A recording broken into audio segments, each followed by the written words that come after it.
So we live in a world that's dominated by social media, artificial intelligence, and busyness. How can we prepare our kids to thrive instead of leaving them vulnerable?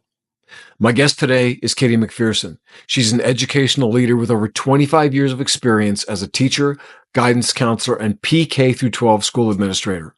Her career has been dedicated to addressing the social, emotional needs and wellness of students and teachers, and of course, parents. She's a staunch advocate for youth mental health and emphasizes the power of communication in preventing tragedies like teen suicide, violence among teenagers, abuse, and navigating the aftermath when the unthinkable happens. Katey's shared her expertise on national and regional stages, including TEDx, offering actionable insights on student anxiety, youth mental health, and the growing challenges of parenting in the digital age. Katey brings the heart of a mother to her work, having raised 4 daughters who inspire her advocacy and deepen her understanding of today's struggles. She's actively engaged in community initiatives and works with administrators, students, and parents nationwide, shedding light on the responsible use of the phone, digital technology, social media, and how that impacts mental health. Her tireless dedication as a social change agent and digital wellness consultant has made her a trusted voice in education and mental health advocacy. From the dangers of social media to actionable strategies for mental wellness, today's conversation will challenge everything you thought you knew about raising kids in the age of technology. Hello, and welcome to Hero Up, the podcast that inspires and challenges you to step up and become heroic in all areas of your life. I'm your host, Tony Stark Policci, and it's my goal to give you practical, actionable advice and insights into copywriting, mindset, lifestyle, and impact. On this show, we'll explore how to create compelling and persuasive marketing messages, and I'll give you clever tips to make you stand out as a hero. Whether you're an entrepreneur, a freelancer, a coach, or a creative, this podcast is for you. So, let's dive in. All right, everyone, thank you so much for tuning into another episode of the Hero Up podcast. I am so excited today. You just heard the introduction to my amazing guest, my friend for quite a few years, Katey McPherson. Katey, thank you so much for being here with me today. I'm extremely excited about our talk today. Yeah, I'm so honored to be here. Thanks for inviting me. So, Katey, the reason I wanted you to come on the show is because I've known what you do for many years, and it's super important. Particularly, I'm excited about it because you're right here in my home state, in my hometown, and you're impacting the kids in my community. But you impact, parents and youth nationwide with what you've been doing and the work that you're involved in. So could you just briefly give me, a description of what it is that you say that you do? And I know you do so much. Yeah. So I currently work for B.A.R.K, which is an artificial intelligence app. We have a phone, we have a watch. So we're a technology company that protects students online. So that's my day job. So I travel the country speaking to all sorts of audiences, law enforcement, parents, educators, mostly around the dangers about the internet and then how sort of the other side of technology, which is the relational side. So how to manage it, but also we're in this together. And so I speak at a lot of schools across the country. And then locally, I'm sort of this weird referral source where if a student is struggling with things like mental health or anxiety, depression, suicidal ideation, I'm often called upon just to give a referral, where do we go? How do we attack this? I also do some work in the schools around bullying and harassment. So sometimes parents will call and say, my kid is having a really hard time with this other kid. How do we work with the school? How do I work with the school administration? So sometimes I sit in meetings like that and just try to help people. So that's me. That's what I do. Yeah, that's amazing. Can you tell me what inspired you to dedicate your life and your career to working with education and, youth and mental health and safety and all of these different things that you are so... Yeah, I think it was just part of my DNA. My father is an attorney. My mother was a 40-year-long French teacher, taught at the high school for many, many years. And so just watching them, education was just part of our household. I think too, probably my dad's work as a prosecutor as well as a civil attorney. I fortunately or unfortunately came out with like a very strong sense of justice. And so I often look through the lens of, is this just? Is this fair? Is there someone to advocate for in the situation? And, in this fast paced world that we're living in, there's a lot going on for our kids. The access to devices exposes them to so much. And so I'm often just always thinking about how can I advocate for them? How can I help protect them? How can I educate their parents specifically to also advocate for them as well? So I think it was just part of the DNA. Wow. Is there like a pivotal moment in your life that like led you in this specific direction? I mean, it sounds like just from the background with your parents and what you witnessed growing up, that was super impactful. But was there like a moment when you knew anything that you point back to as like, this is my why moment? So I think that moment happened for me while I was a school administrator. I took a big leap of faith after being in the schools for 22 years. I had a student that was unfortunately sexually assaulted by a parent at our school that came to my desk. And then simultaneously that same year, a student at a neighboring high school took his life on the school campus. And so I started seeing like this access to devices being sort of the common theme. Like, how did this parent of a student at the school get access to another student and sexually assault her? And how did this child use his device to try to cry for help? And so that moment of like my current work, that pivotal moment was like, I feel like I can have a larger reach if I leave the school campus. Not that I necessarily wanted to. And someday I may go back after my girls are out of high school. But really, the current work that I'm doing, the pivotal moment was there's something going on here that is much bigger than just this tiny campus that I'm on. And I felt like those two situations really spoke to like, you got to do something about this. And so that's what led me to my current work. That's super powerful. I think oftentimes I know for myself, I see things that are going on and they bother me and I want to do something and I don't know what to do. And I'm sure that there's a lot of people listening to this right now that may have similar situations in a variety of different areas where there's social injustices or just, a sense of unfairness, inequality. I want to know, what do you think are the biggest misconceptions that parents have about their kids' mental health and their safety nowadays? I think that, it's a natural tendency to think, not my kid, right? Everybody lives on the island of not my kid, NMK. It's a beautiful island. There's obviously a natural inclination to be in denial about like, my kid could never do that. My kid would never vape. My kid would never drive 150 down Gilbert Road, right? We all want to believe the best. But I think, again, going back to devices and the exposure that they have to explicit content and material, I think the biggest misconception is not digging into the current reality. Like, it's 2025. If your child has a device, they can see pornography. They can access strangers. They can have conversations that you would never have as an adult, right? And so I think the biggest misconception is that you know everything, and that, I often say, like, how could parents not know this? And my friends will say, Katey, like, the last time this guy was 15 years old was 30 years ago. Now he's a dad. He hasn't been 15 for 30 years. You've been working in the schools and with children and teenagers for 30 years. And so this is just commonplace for you.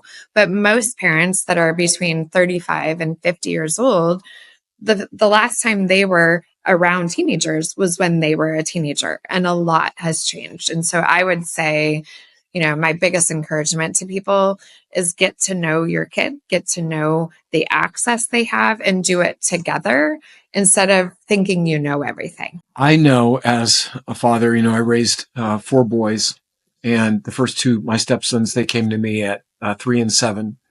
Then my 2 sons I raised, and I did a much better job with my two, natural sons than my stepsons because I was completely unprepared, and they were, you know, 3 and 7. But what I tried to do with all of them was encourage honesty and open communication and to really emphasize that I loved them. And I was blessed because of what I do for a living to be able to be in the home as I was raising my kids. Like they were there when I woke up. They were there when I came home. I was always at their events. So I felt like we had a pretty good relationship, right? I'm by no means a perfect parent. I mean, I lost my temper with them and yelled at them, and like those kinds of things. But I always try to have open communication. And if I made a mistake, I would go to them and say, what I did was really messed up. I want you to forgive me. I want you to know that's not how I expect you to behave. I don't want you to look at that as like the best way to handle the situation. Here's what I will do in the future, blah, blah, blah. I tried to model for them what was great, even when I screwed up.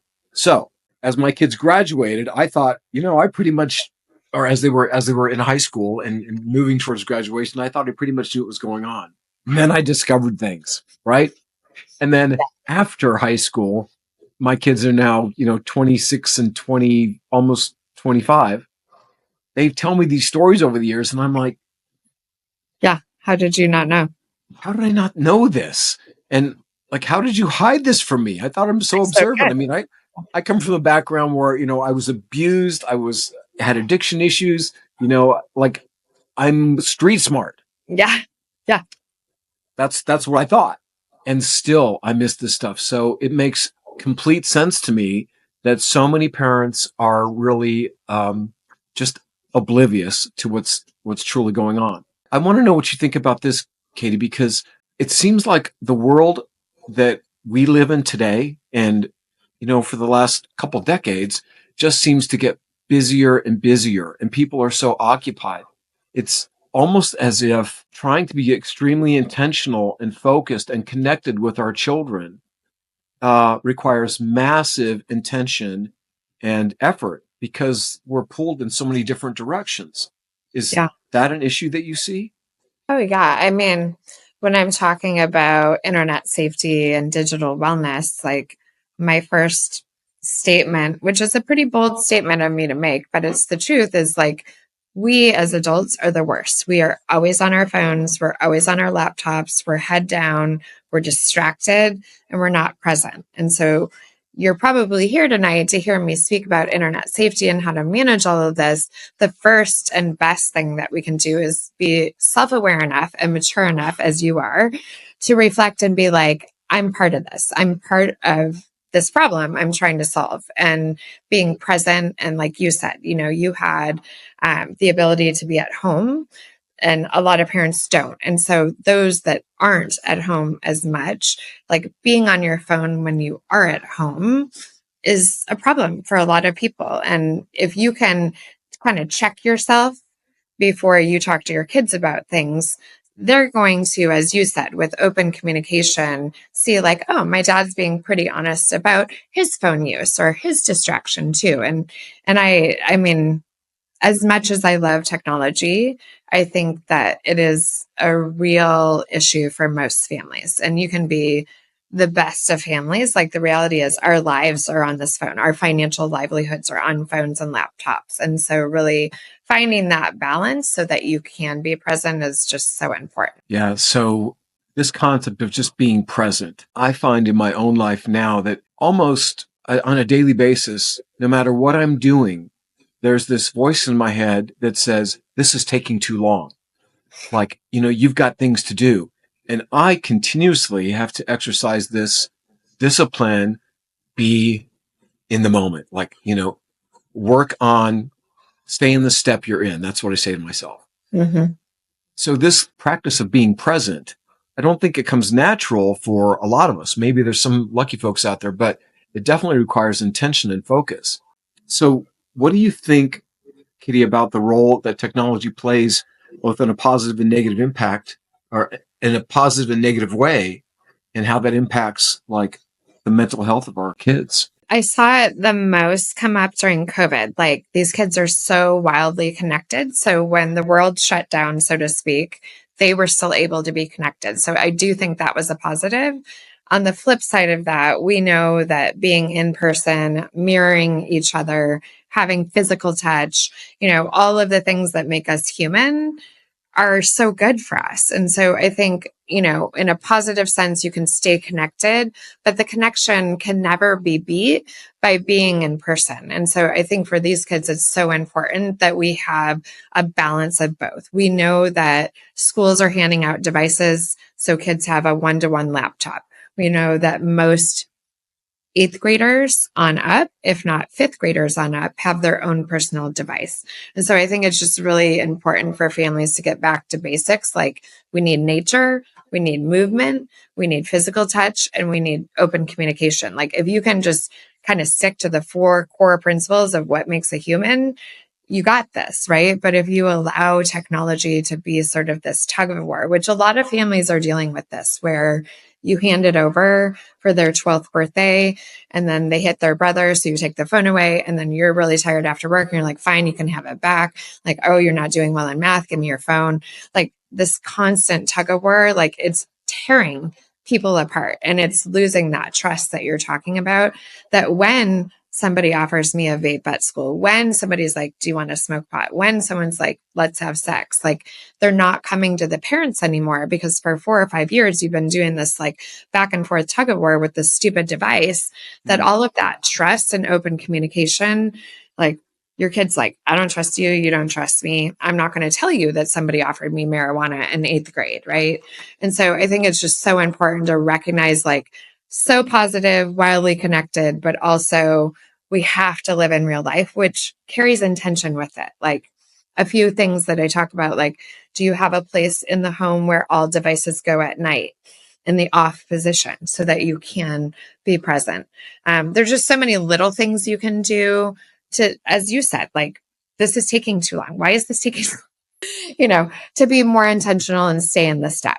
Two things come up as I listen to what you said. One, the struggle that I've had over the last couple of years, which I have worked towards, and many nights, not every night, but many nights, I plug my phone in outside of the bedroom. But for 2 years now, I've had this do not disturb that comes on at like 10 o'clock where everything goes black on my phone, right? So I have no sound. I can't, scroll through Instagram or anything else and listen because I've got this thing that comes on. And my phone is on do not disturb except for emergency numbers, right? My wife, my kids, that'll ring no matter what. It was extremely hard to do that as well as not pick my phone up first thing in the morning, right?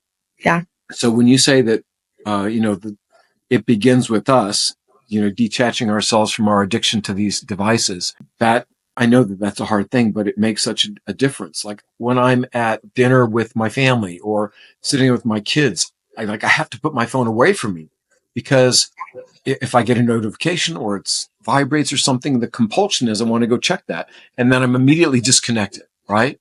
Yeah. So being intentional. And then the second thing that I think about is, have you had the opportunity to work with people specifically to help them like on an individual basis to make changes in certain areas? Yeah, I mean, that's one of the things that I do sort of in the evening hours and on weekends is, I'll roll into a family and we sit down as a family and I listen to what the kids think. I listen to what the parents think. We try to find a middle ground. I always tell people you need to have golden guardrails because if I ask an 8-year-old, how much internet time do you think you should have? They'll say 17 hours, right? Sure. So we have to have some golden guardrails with some flexibility, knowing that our kids are going to make some mistakes, knowing that our kids are going to take advantage, right? But also having sort of tactical things like your router shuts off at 8 p.m., much like your do not disturb. There are routers that are fantastic that do all the work for you. They filter out porn. They shut down screen time. Parents' screen time can, be on while the rest of the house is off. Central charging stations, like you're doing with your phone outside of the bedroom. Everybody's phone, iPad, video game is on the central charging station for at least 8 hours, right? It gets more difficult as kids move into high school, right? Because they're working jobs, they have to do homework late at night, they need Wi-Fi. But for families that have younger kids, if you can get really intentional around, okay, here are the tactical things, the hardware that we have in the house that's protecting us, and here's the software that I'm using to alert me to any issues. And that's what we do at B.A.R.K, is we alert parents to any sort of safety issue, whether it's cyberbullying, anxiety, drugs and alcohol, violence, like anything that a parent would be worried about. That alert comes to the parent phone so that you can have a courageous conversation with your child. So there's so many like cool tools, right, that do all the work for you, but you have to be intentional about it, which takes, time. And Right. lots of us are short on time. Well, that's a great idea. I mean, just there, you dropped a couple of really brilliant ideas. The central charging station, that's so simple. It's like one of those things that I hear, and after I hear it, it's like, why did it never occur to me? And it's so simple, and I'm sure it works, right? Once you can get people to Yeah. buy into it. But, and, myself included, like used to, sleep with the phone next to me because I have this white noise app. And so I need that to fall asleep too. But it's so easy in the middle of the night to wake up and be distracted, or you're ruminating about a worry and you just start scrolling. And like an hour later, now it's 2 o'clock in the morning, so it's an adult issue as much as it is a kid issue. What I can confidently say is devices behind closed bedroom doors with children is never a great idea. Whether it's they're just scrolling, they're accessing pornography, they're having a conflict with a friend, they're talking to a stranger, like nothing good happens after 8 p.m. with an underdeveloped brain and a device. So I do think, when we are smart about this, we can get ahead of some of the yuck and the risk that's out there. That is a great little catchphrase. Nothing good happens after 8 p.m. behind closed doors on a device. Nothing. Like I could tell you hundreds of stories, maybe thousands at this point. Well, is there a particular, challenging case that you encountered and something that you learned from Yeah, it? I mean, the reason I left the public school system to do this work, like this parent, adult, had been messaging on Snapchat with a child and meeting up with her and giving her Adderall and sexually abusing her. And the other parent came into me and was like, I don't know what's going on with my kid. I'm really worried about her. Like, look at this. And I looked at this conversation back and forth and I was like, this is an adult, because they weren't speaking kid lingo. And I know kid lingo. And this is your child speaking to an adult who's harming them. So yeah, I mean, that's just one example. I get a lot of calls about pornography. Like people ask me, when should I get my child a phone? And because I'm now 51, I'm very bold. And I say things like, when you're ready for them to see porn, because the minute you hand over a phone, your child will have access to pornography if you don't take the precautions and use software and hardware to protect them. So those are just a few examples from my life's work so far. That is a really powerful statement. I mean, when you think about that, there's something almost, it's a little bit different, but I say something to my kids when they try and justify eating something that's bad for them. Well, Dad, I don't eat this all the time. I'm like, well, if you only took strychnine every once in a while, or only you took a little bit, would that be okay? I mean, so when you're ready for your child to look at pornography, when you're ready for your child to potentially be targeted by a predator, when you're ready for your child to potentially be sex trafficked, like these kinds of things really put it in perspective, because those are all possibilities, right? Yeah. Well, and the average age of exposure to pornography is 8. The average age of trading nude photos is 11. So those are our mid-elementary kids and are just entering middle school kids. And so this happens very young. And it's not that kids are like, oh, let me look up porn. It's that while I'm playing Roblox, there's an adult in the chat room dropping a hyperlink to pornhub.com to hook me so that I become a lifelong user, right? There are people that this is their day job. This is what they do behind the screen. They pretend to be a 10-year-old and they're actually 55 and live in Texas. And so going back to your first question about like, what do parents need to know? You got to stay with it. You got to stay current and relevant. You have to access websites that give you this good educational information, just so we can, have those courageous conversations, because this is real. It doesn't matter what zip code I'm in. This is happening to the best of children. I think about the impact. So let's talk about the company and what you guys do. There's a lot of research, a lot of data, things that you found out. What kind of impact does pornography have on a child's brain at the age of 8, at the age of 11? I I know mean, from my own life yeah, what happened to me, but yeah. tell me about it. What I you mean, guys? it's been likened to, one shot of cocaine, right? And imagine that 8-year-old brain with one shot of cocaine. It's one thing if you're 28 or 21 and you're doing coke. This is like just one hit of looking at a video. And then, as you know, with like YouTube or Pornhub or any of these sites, they're reels, right? And so you click on one and then that one's done and another one quickly pops up and you go down this rabbit hole. And it's just, I mean, it can impact so much with such a tiny brain, and they're scared to tell us about it, and so we have to have these big conversations starting at even 3, 4, 5, 6 years old, where if you see something, who are 3 adults that you can go to? If you can't come to me, if you don't want to come to me, because there's a lot of shame and a lot of feeling like I'm a disappointment because I saw this thing, identifying more trusted adults in their life, because the impact of the brain, and as you know, with addiction, I mean, these platforms are extremely addictive, and it's easy for a 7th grade boy. That's really where we see a lot of use, is 7th and 8th grade is where we see a huge spike in accessing pornography and not telling parents about it. So I was sexually abused at the age of 8 for the first time, and then multiple times after that. And I know that I was introduced to pornography from an older boy before I was out of junior high, maybe elementary. I'm not sure. I'm thinking it was like 6th, 7th grade, but I can't remember. And the combination of that sexual abuse and that trauma and everything set me up to really struggle with sex addiction, which took me years to get freedom from. And I went through this amazing course called The Valiant Man, which I discovered at a local church. It was really fantastic, but I learned things about the impact on the brain and these pathways, and now we know a lot of the different data about dopamine, and that comes from the studies that have been done with the devices and things like that. But for me years ago, I couldn't understand why this had such a grip on me, why it was so powerful. Of course, having gone through and done a lot of work about the trauma and everything else, like I recognize that now. But, years ago, I didn't even know. Number one, when it happened to me, I felt like I couldn't share about it. I couldn't go to my dad and tell him what had happened because I was ashamed. There's this sense that, what did I do to cause this? Or, what happens if I tell? And then there's the threats, right? Don't tell anybody.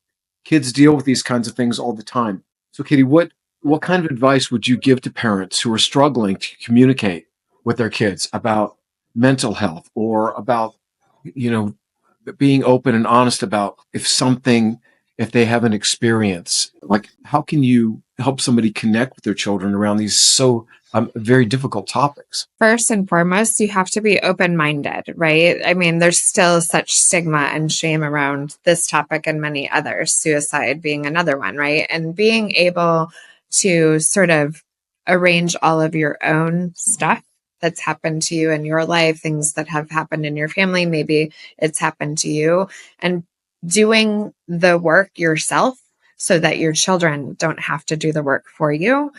And also, again, identifying at a young age, like, if you can't come to me, who are 2 other people that you trust explicitly with information? And that could be a cousin, it could be an aunt or uncle, it could be the custodian at school. But kids need to know, if I can't come to you, I have these 2 other people. I'd also say, like, all of this talk around bodies, like, I have 4 daughters who are currently 16 to 18 years old. All 4 of them have received an explicit photo either from a stranger or a classmate of genitalia between 7th grade and 12th grade, right? And so it's not if, it's when this happens. This is a crime in the state of Arizona. Like, who can you come to? Here are some options. You can come to me, you can go to the principal, you can go to the SRO at your school, you can go to your aunt, like whoever it is. Like, you need to be open about a variety of topics. I always talk about the rule of 5. 5 years before your child's going to be exposed to something, start talking about it, right? So when the girls were young, I was talking to them about vaping. And it wasn't necessarily when they were 5, I was like, let's talk about vapes. It was like, what do we put in our bodies? What don't we put in our bodies? Like, see this aspirin in the medicine cabinet? That's for adults. And we take that when we have pain, and we only take one of them. And this is why. Like, having these teeny tiny conversations, and then as they aged, filling in the blanks. And you'd be surprised how much children know at young ages, because as you said, some older boy on the playground, your parents probably did all the things, right? We try to protect our kids, but you can do all the things. I can tell you, go get B.A.R.K, have a central charging station, get this router. You can do all the things, and your kid gets on the bus and goes to school, and some kid shows them porn, and that will happen. And so having these conversations on an ongoing basis is absolutely paramount, which means adults have to get, when I say the word porn in my presentation, and it's the very first word I say, people freak out. They're like, oh my God, I only have a 2nd grader. How can she be talking about porn? I'm like, well, he's 7. The average exposure is 8. And so we as adults have to get really current and relevant and comfortable with, like, I've got some big stuff coming my way, and I'm going to be preventative instead of reactive in how I respond. That's such good counsel. We're so hung up about like the most normal topics, right? Bodies. Like, nobody wants to talk about bodies, intimacy, sex, Yeah. substance use. Like, if we ignore it, it'll go away. Your rule of two is great. I did that without knowing that I was doing it with my kids. I encouraged them to find other people, and I encouraged them to talk to their youth pastors at the church that we used to go to. Awesome. And they did, right? I remember one of my sons, like, he had gone out for the night, was staying at a friend's house, called me the next morning and said, Dad, I want to know if Matt Shively and I can come over. Matt was a pastor at youth pastor at church. And he came over to share with me that he had a sexual experience with a girl the night before, that he had actually been drinking, and this thing happened. And he knew that I had talked to him. I mean, I talked to him about pornography. I talked to him about premarital sex. I talked to him about drugs. I shared with him, my history and all of this stuff, because I was trying to, help them avoid some of the pain and the mistakes that I made, right? That's what we try to do. And just like you mentioned, we can do all the things and still. But when he came over and shared this with me, with Matt there, and my reaction to him was, I basically got down on my knees and I went over and I hugged him and I said, I'm so sorry that you felt like you couldn't come to me alone with this. And I'm so grateful that you brought Matt and you did this, right? And it just, wow, it was a transformational moment for him to see that he had it built up in his head that I was going to blow up, that he had me on this pedestal, that I was this, church-going guy and all upstanding at church. And so I was going to lose my mind that he did this. And so I was so grateful, because those mentors that he had through his youth groups and friends and everything else, and they still have such a tight connection with people, have been sources of strength and support, wherein he couldn't come to me with things. And that's fine. I would love it if he could, but I would rather that he has somebody if he can't come to me. Well, and I find, I have, much like your household was, like, I have a bunch of teenagers over here a lot. And I find that one of the things that comes up, like, they will tell me all the things, like things I don't want to know, too many details. I don't need to know that. I don't need to know that.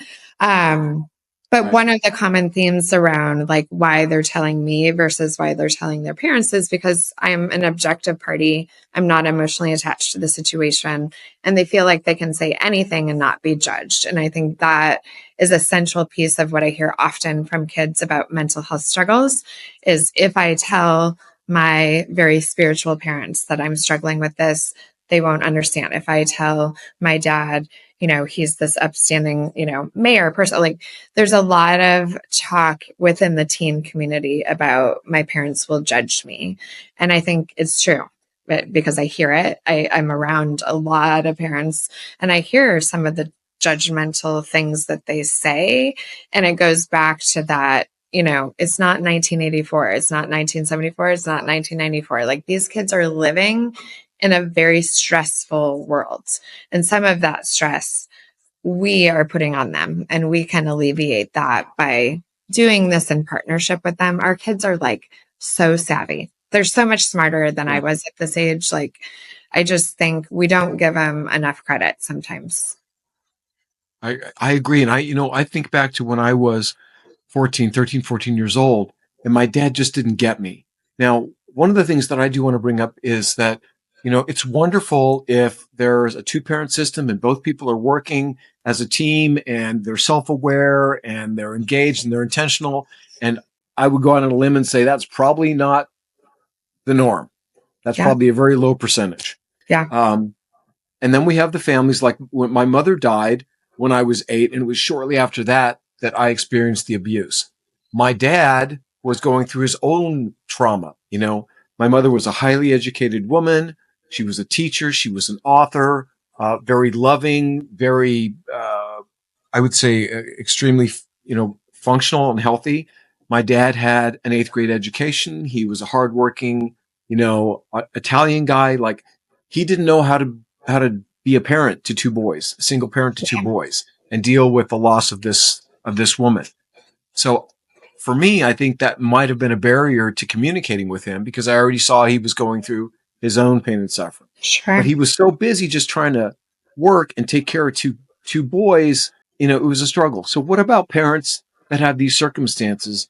Katey, I know from my wife and who is has served as a caregiver for teachers for many years, and from the families that I know who have been involved as teachers in the school system, that so many parents, there's so much drama and trauma going on with the schools, divorce and custody and all kinds of issues, right? There's very few families, in my judgment, and you correct me if I'm wrong, that where they have like this balanced life. Everybody is struggling, trying to just get through the day.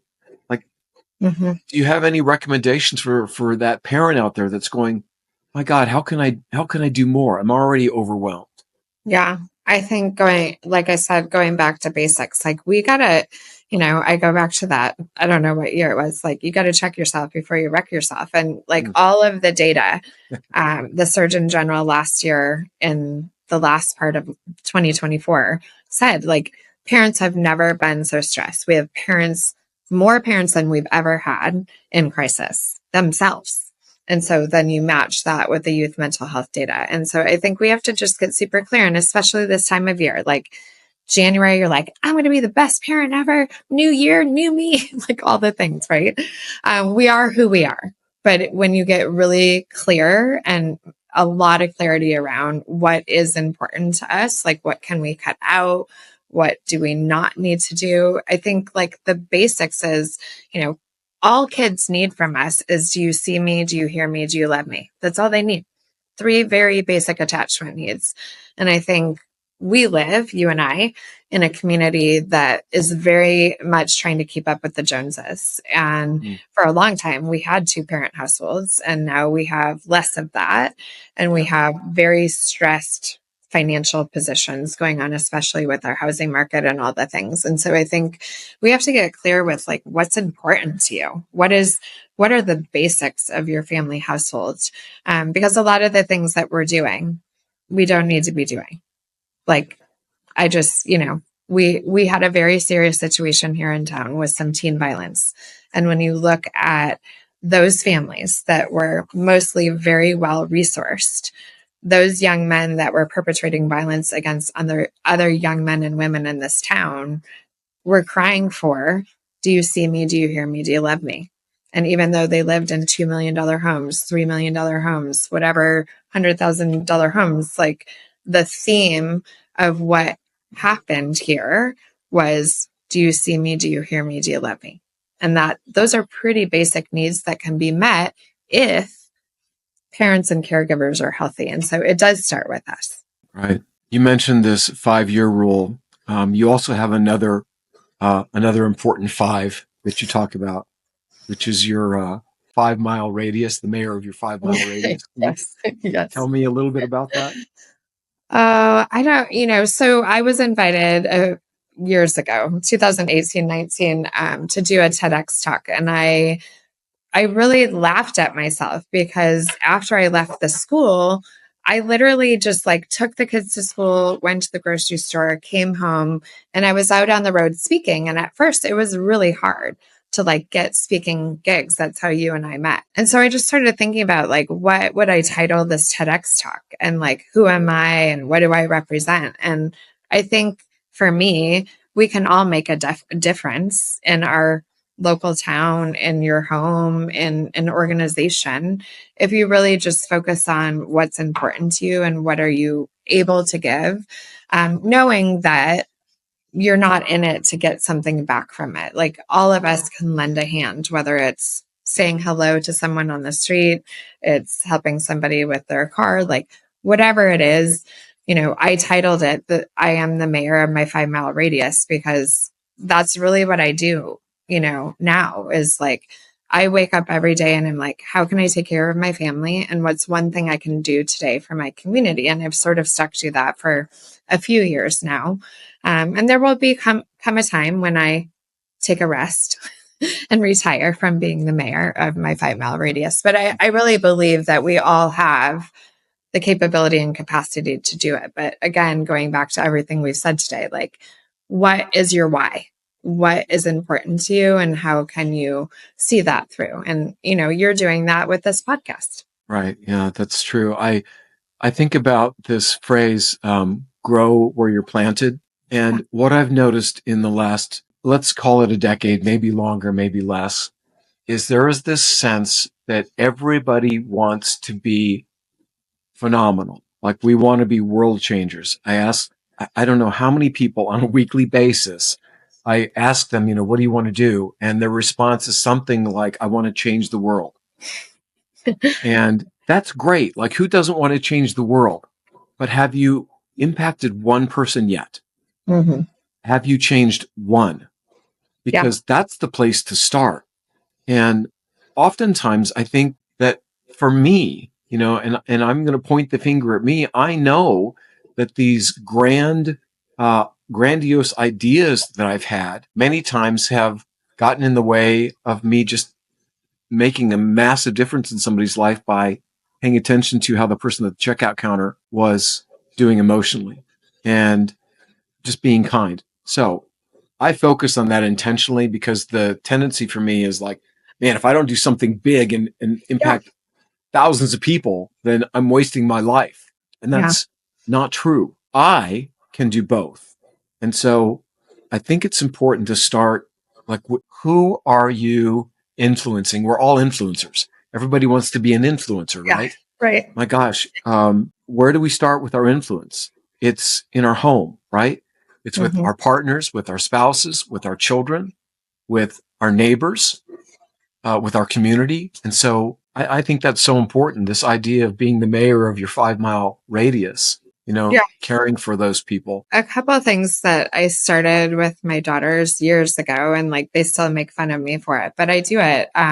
So we lived in a neighborhood that was like not very, I don't want to say they weren't friendly, but like everybody sort of had their group and we moved in after that was already established. So there was this period of time where we were like not included.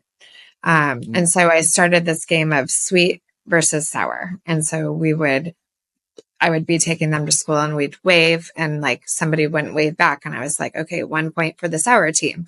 And then we'd wave again and somebody would wave twice. And so like 2 points for the sweet team. And just like those types of things where you're just like, hey, waving, smiling. My girls make fun of me because when we go to restaurants, I always ask the server's name. What's your name?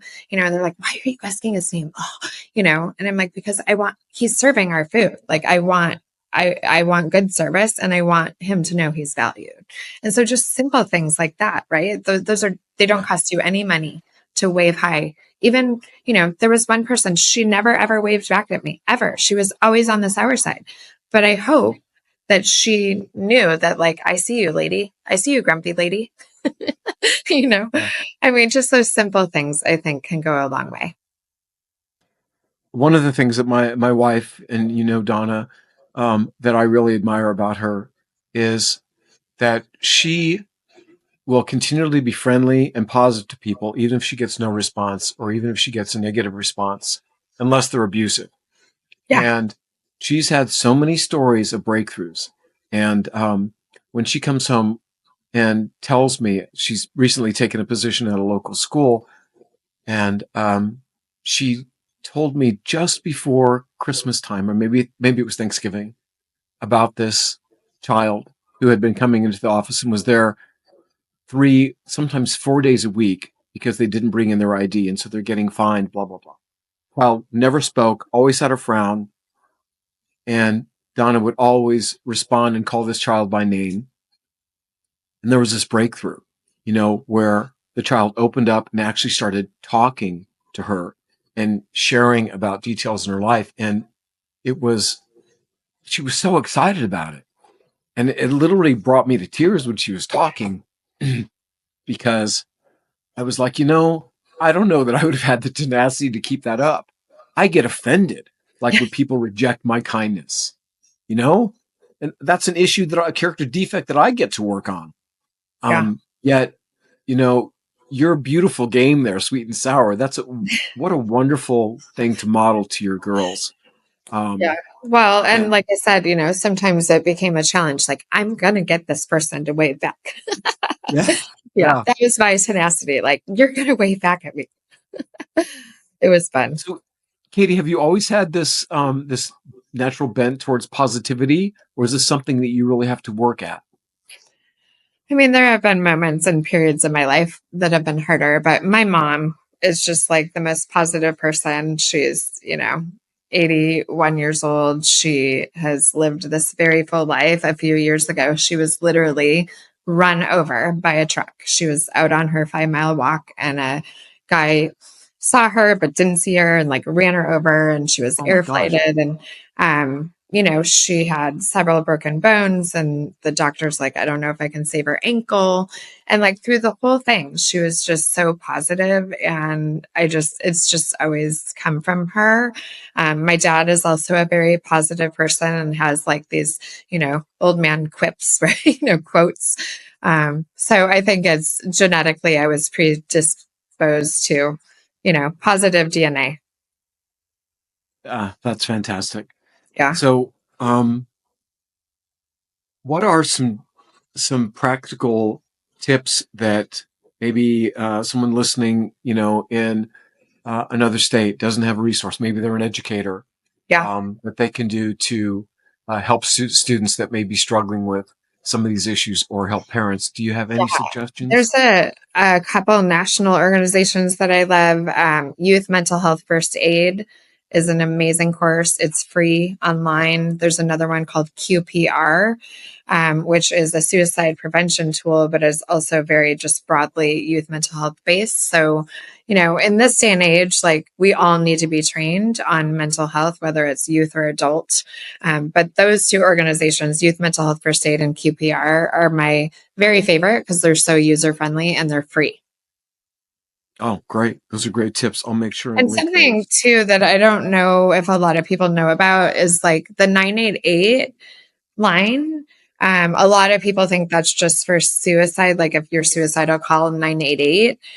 That's a national, what we call warm line. So you can call 988 and get support on, I'm having a really bad day. Here in Arizona, we have Teen Lifeline as well. So teenagers can call, text, or email Teen Lifeline and get a response from a fellow teenager that's been trained with a master clinician next to them in case it is an imminent threat.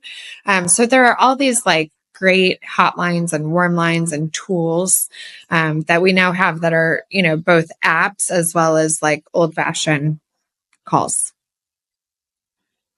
I didn't even know about that line. That's great information. Yeah, no, it's relatively new. It's about 2 years old. And, Okay. here in Arizona, and anybody listening, I would encourage you to, this is one thing you could do in your state or in your town. All of the children in our schools statewide, K through 20, so even college, have 988 and Teen Lifeline on the back of their student IDs. So if you're enrolled in any school, especially middle, high school, and college, you have those automatic resources on the back of your student ID. So that was legislation we passed in 2020. Wow, that's great. Yeah, And okay, is the 988 nationwide? nationwide. Okay. And it's zip code specific. So wherever you are, even if I have a 602 area code and I go to Boston and I'm struggling, it will go to the Boston dispatch. That's amazing. Yeah. Great. What a wonderful resource. Yeah. It's Thank a you. great tool. Katie, what do you think is the most critical skill for educators today when it comes to supporting students in their Really well-being? just having ideas around coping. Like a lot of our kids, the mental health, like when you look at anxiety is a protective factor. So anxiety is the what if this happens, right? Your body, your central nervous system, your brain goes into the what if. Like being trained in how to sort of de-escalate that, being trained in like what this student is having an issue today in my classroom. It may be a temporary issue, it may be ongoing, but there are two very simple things we can do: listen and validate. Again, going back to that super simple need, I want to be seen, heard, and loved. A kid walks into a classroom, puts his head down, has tears in his eyes. A teacher can get class started, go over, tap that student on the shoulder, like, hey, I don't want to interrupt, like, what's going on. I'm going to get class started. But after class, if you need me, I'm here. I want to listen. Right. And so figuring out, we have to be so creative in this environment of, I've got 30 students in my class. They all have lots of needs. I'm only one person. When is that private moment? What is the strategy? And recognizing that these brains are still developing. And if a student is having a moment, they can't academically engage. So content is super important. You need to teach science today, but this kid isn't ready to learn. And being able to say to yourself as a teacher and educator, that's okay that Caden's not ready to learn today. I'm going to get class started. I'm going to do my thing. I'm going to circle back to him and let him know that I'm here. I think just listening and validating is like, so it's, what one of my therapist friends calls the vitamin C to connection. What is the vitamin C? Listening and validation. One of the things I've observed about the school system now is that teachers seem to be overwhelmed with behavior issues. Yeah. And it's almost like they have been the power to control the classroom has been stripped away from educators. And I've talked with friends who are in that position, and they feel absolutely powerless to do anything in their classroom. Do you have any suggestions for how someone who really cares about wanting to help a child, but they're in a situation where it's like managing chaos, herding cats every day, that they can effectively respond to a student? I think and I had this conversation this morning. I think we have to speak to leaders who are decision makers, who have the power and resources to fund more support, to fund a program, to really identify this kid is beyond our reach, but we have this program over here, right? I think we need leaders to be brave and current and relevant. And I'm just going to use our school system as an example, and I've said this to their face, so I have no problem saying it otherwise. If you are 50 to 80 years old and you are a superintendent or on the governing board and you don't know what Snapchat, TikTok, or Instagram is, then you can't make policy around it. You can't support teachers that have children in their classroom that are being exposed to all this stuff where this behavior may or may not come from. And so I think teachers need to partner, we as parents have to help our teachers. We have to stop screaming at our teachers to be the nurse, the construction worker, the therapist, all the things, right? And we have to see them for who they are, which are beautiful humans doing the best they can with a lot on their plate, and also advocate for funding and leadership. our leadership really needs to step up and be allies to our teachers. Because I met with a few teachers this morning, and 2 of the 4 at the table are leaving the profession because of what you're talking about.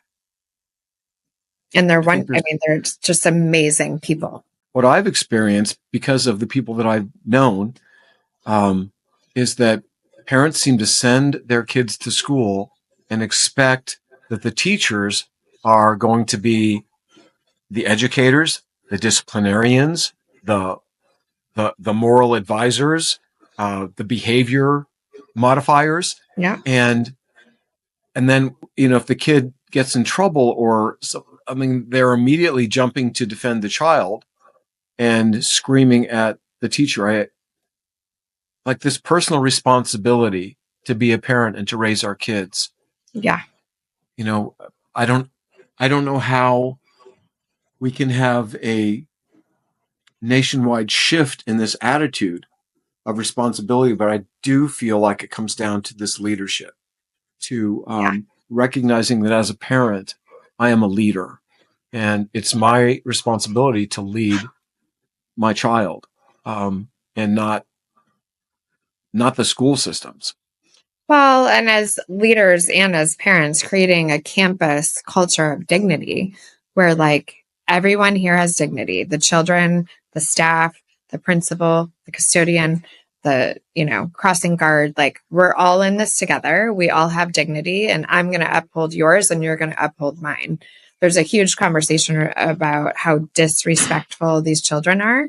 Have you seen the adults online? Have you seen their parents making comments? Again, it all comes back to us. Maybe that should be our book. It all comes back to us. Yeah, that's a great title. And I know that social media has made a massive impact on this, because, how many times have I seen things on social media where if somebody said that to someone in person, they would probably get punched in the throat, or someone would not be bold enough to say what they said if they can quip it out really quick in a comment. Yeah. But this attitude of being disrespectful, impatient, and lacking compassion for one another as human beings is, I don't know, my judgment, I feel like it's an epidemic. And it's trickled down into our children. These kids, because they have devices and because they have a voice on social media and on video games, they want a voice at your kitchen table. They want a voice in their classroom. They want a voice in the hallway. And so what's being read by adults as disrespect is actually this huge, awesome movement with children where they're like, okay, I'm 15. And if you're asking me to respect you, I'm asking you to also respect me. And we both have dignity, and we're having this conflict, and we can disagree, but you're not calling me names. You're not shaming me. You're not publicly humiliating me. That's when kids go off the rail, because they're like, you're asking me to respect you when you're speaking to me in front of my friends like that. Right. And this generation isn't having it. They're like, nope. And so what's being read as disrespect, in my opinion, in most cases, not all, is a group of kids who have a voice in this other place on this platform that are like, I'm going to use it.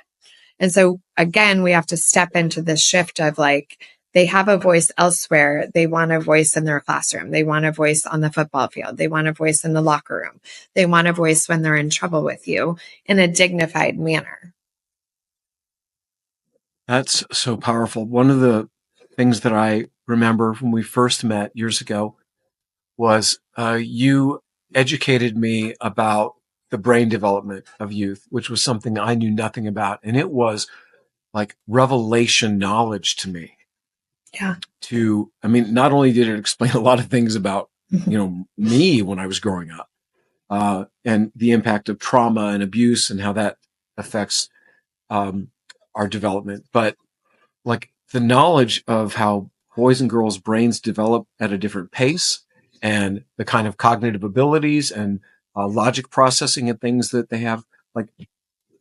I don't know if this is something that is now being more commonly understood by parents in the school system, the education system, because I'm not involved in that space. Is that something that more people know about? I Do people think we're understand? getting there, but like, I mean, you and I met 9 years ago and it was, sort of like just coming on the scene. And I've Yeah.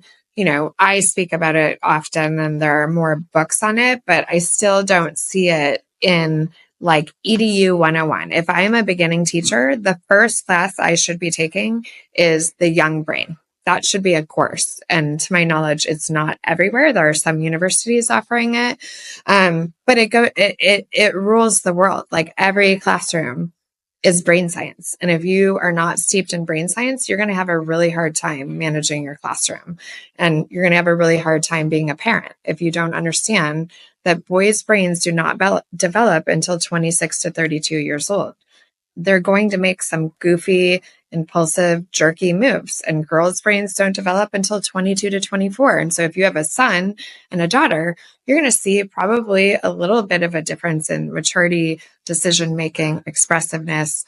And boys feel that everywhere they go in the world, especially nowadays. And so I think we've made some progress, but we're not where I think we need to be yet.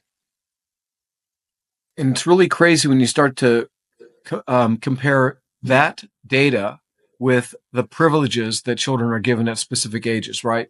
Driving privileges, you know, being inducted into the military or eligible to Yeah. go into the military Yeah. and go be at war, get married, have children, I like, know.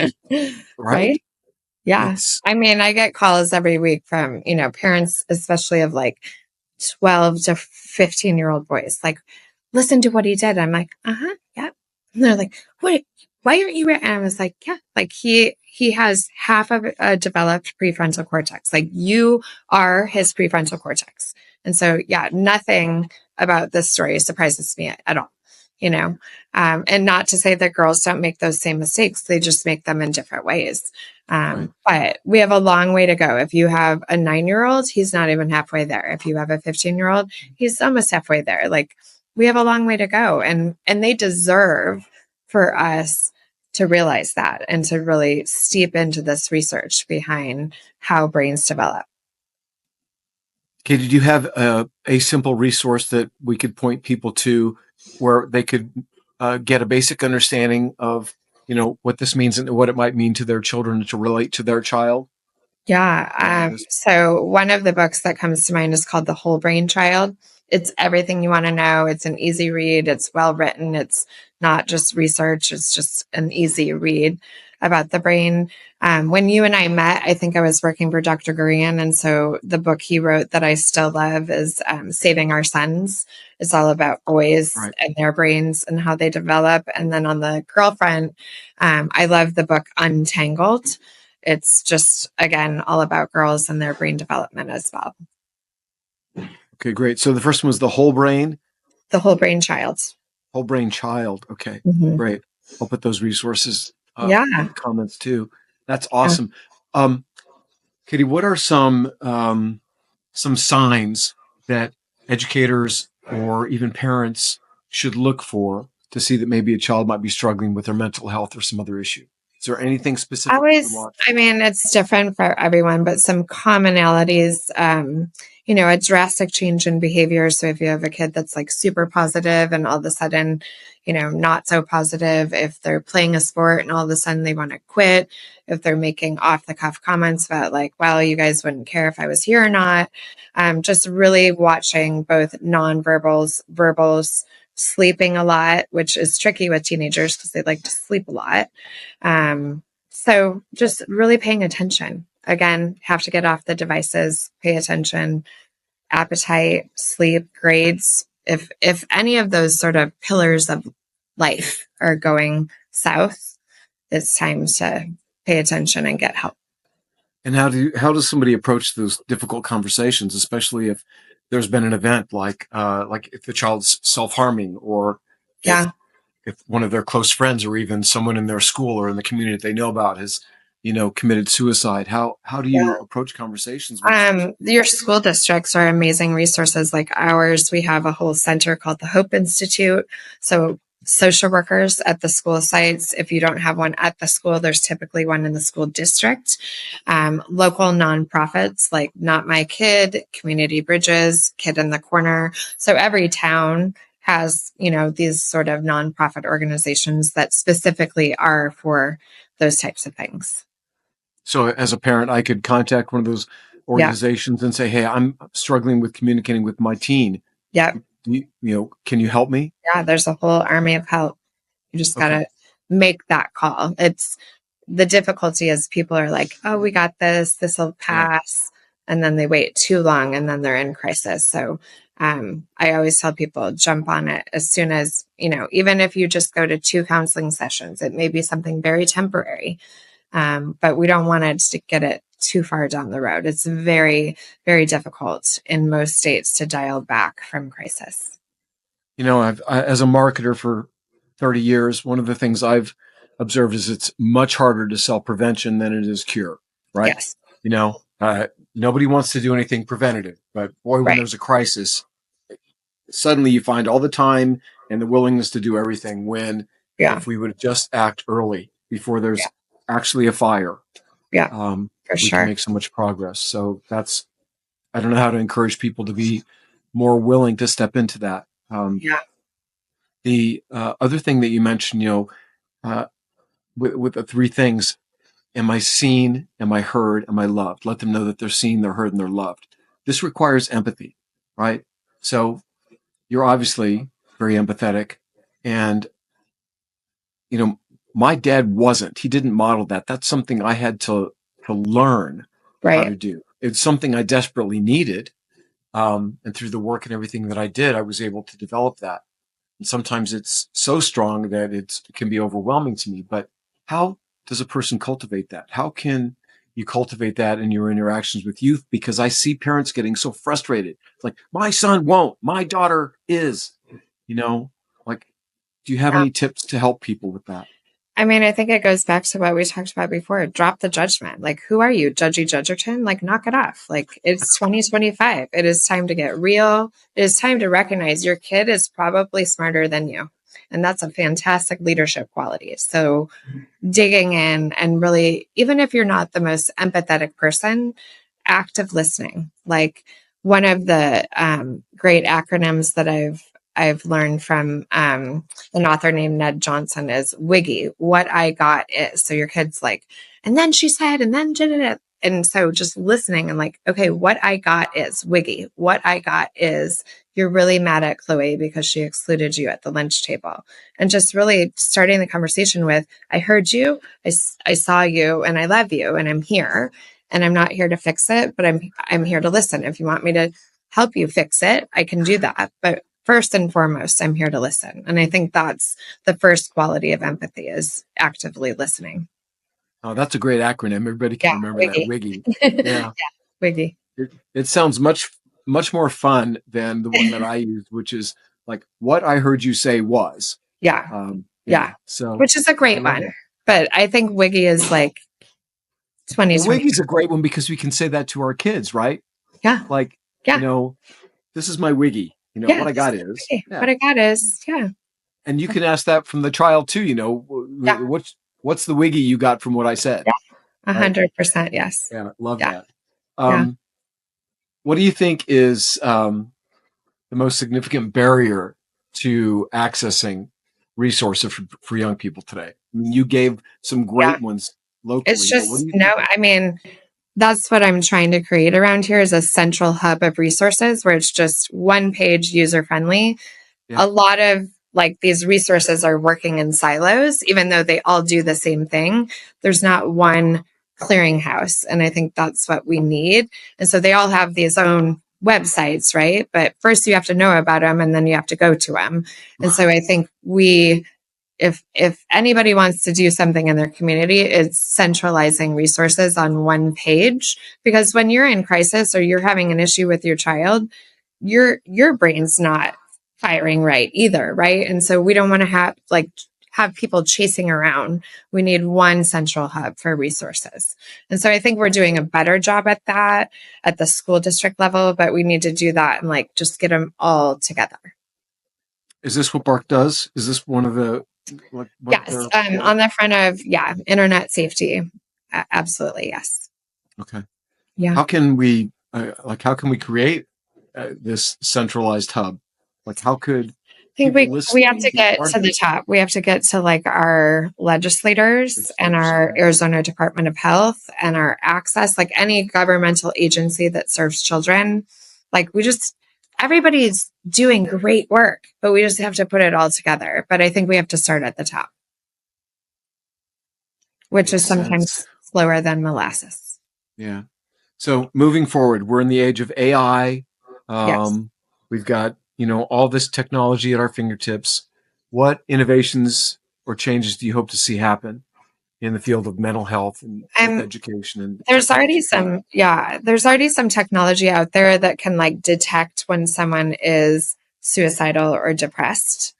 It hasn't come on the scene yet, but I'm hopeful that we'll have some sort of system where you can opt in, that if you are on your phone and you are researching something like how to kill yourself, how to tie a noose, which our children are doing, that would send out some sort of alert to your caring circle. So we at B.A.R.K do that for ages 0 to 18, but over 18, which we have a population of kids 15 to 24 that are really struggling, you would have to opt into something like that. So I'm hopeful that might be something coming down the pike. You said earlier that at some point you're going to retire from being the mayor of your 5 mile radius.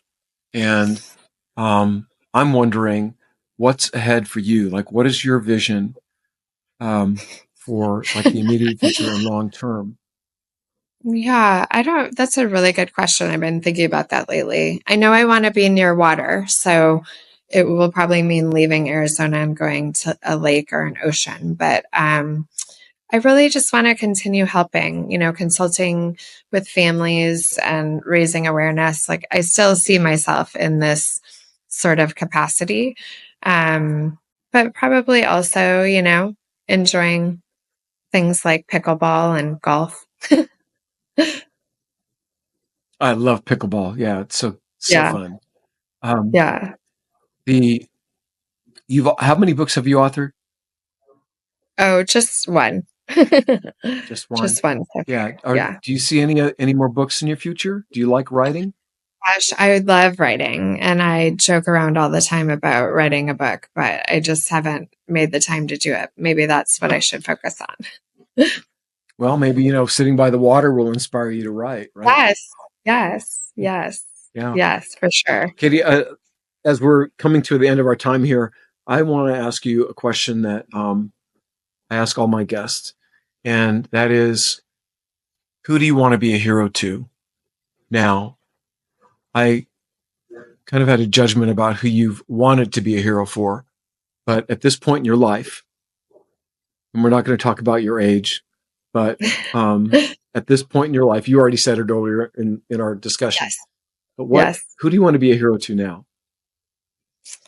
I mean, first and foremost, myself, because if I am not well, then I can't take care of others, right? So I think, Right. you get to this point and you're like, I have to take care of myself first. So that would probably be first. But obviously, my girls and my family, as they continue to grow into their own young womanhood, absolutely, first and foremost. How would you define that? How would you define being a hero? Oh my gosh.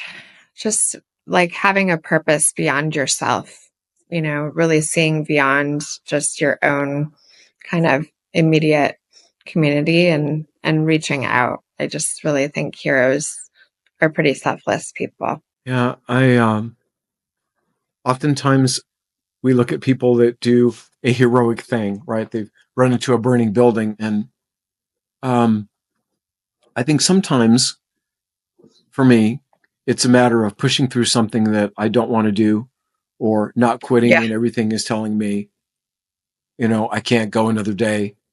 Um, Yeah. and again, I kind of touched on this earlier when I was talking about doing grandiose things. Right now, as we're doing this interview, it is the beginning of the year. right? We're just a couple days into the new year, and all of the resolutions are fresh in people's heads. And everyone wants to make these big changes. And that's great. Most people will not. And I think if we can focus on micro changes, small measurable progress, right?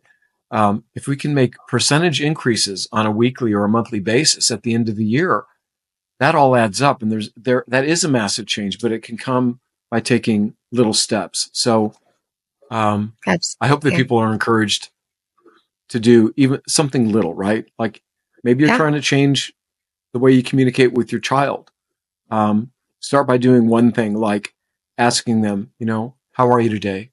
Telling them that you love them one more time. Maybe complimenting them about something rather than criticizing about something. Small little changes can make a massive difference over an extended period of time. Absolutely. Yeah. Is there anything that I didn't ask you that you wish I would have? Oh gosh, no, we covered a lot. You were awesome. Well, I so appreciate you coming on to talk to us today. You've dropped so much wisdom, and I know it's going to help people. Katey, how can people find out more about the work that you do? I know that they can Google your name and they'll find all kinds of great content. But is there any particular place you would like them to go online or where they can? Yeah, I mean, you can find more out about B.A.R.K at B.A.R.K.US. And then if you're looking for me, myself, I'm at KateyMcPherson.com. Okay, and it's B.A.R.K.US? Correct. Okay. Katey, thank you so much for being here today. I have always been impressed with you ever since we first met, and I'm grateful for the work that you do and the compassion that you have and the intention that you have and the role model you are. So thank you so much for being here and sharing. Thanks for inviting me. It was so nice to spend time with you today. All right. I'll talk to you soon. Take care and keep up the good work. Thank you. Thank you for tuning into Hero Up. I hope today's episode challenged you to step up as a hero in your field and provided you with valuable insights to express your unique voice and message. If you found this episode helpful and motivating, please leave a review and share it with your friends and family. And remember to subscribe so you don't miss out on future episodes and amazing guests. Until next time, find your voice, share your message, live your mission.